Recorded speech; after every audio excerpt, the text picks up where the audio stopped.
violence and abuse looks like in an abusive relationship. So the power and control wheel shows that power and control are at the center of an abusive relationship. In other words, abuse is when there's a pattern of one person who tries to gain power and control over the other person.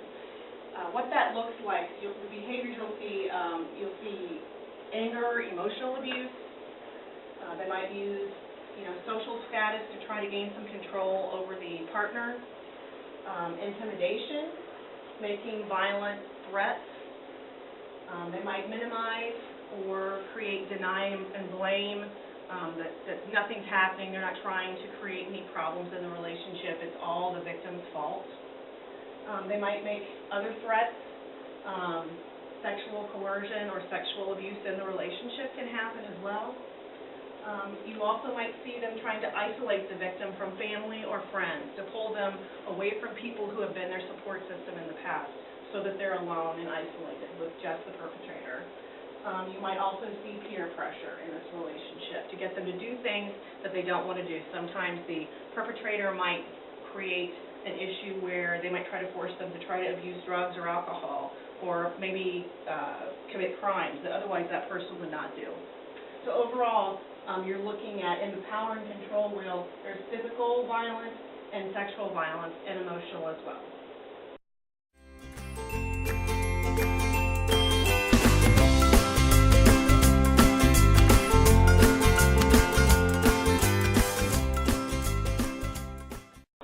So we're also going to discuss the stages in the cycle of abuse.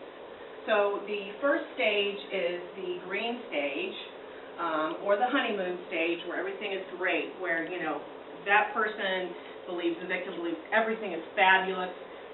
It's like the honeymoon period. So there's nothing bad happening. They're in love. Everything's perfect. Then they go into the yellow stage, which is where there's tension. It's like walking on eggshells. You might see the abuser nitpicking the person, becoming very moody, putting down the victim, yelling, threatening, criticizing.